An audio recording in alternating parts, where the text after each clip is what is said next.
Umatras ang It's Showtime host na si Ayon Perez sa pagkandidato bilang konsehal ng Concepcion Tarlac. Ito ang inanunsyo ng asawa ng TV host comedian na si Vice Ganda makalipas ang ilang buwan mula nang maghain siya ng kandidatura para sa 2025 election. Nitong Lunes, nagpost si Ayon ng video sa TikTok para ipaalam na hindi na niya itutuloy ang pagtakbo bilang konsehal ng bayan sa kanyang sinilangan. Aniya sa video, sa mga kalugar ko dyan sa Concepcion, una po, maraming salamat sa tiwala at suporta nyo na ibinigay sa akin. Pinapaalam ko lang po na hindi na po ako tatakbo o tutuloy bilang konsehal ng Concepcion.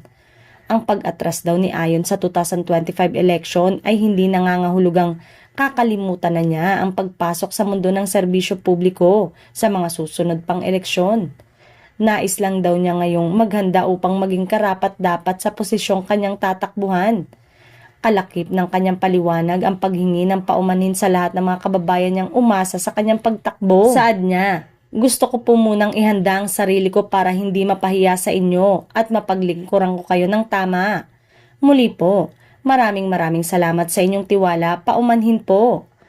Noong October 1, nagsumite ng kanyang Certificate of Candidacy si Ayon sa tanggapan ng COMELEC sa Concepcion Tarlac.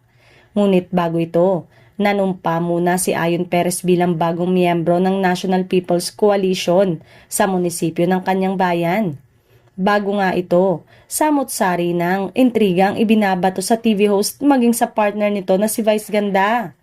Say pa, ay tutol din si Vice sa kagustuhan ng kanyang partner bilang noon pa man ay tinutulig sana niya sa pagtakbo sa politika na wala umanong sapat na kaalaman tungkol dito.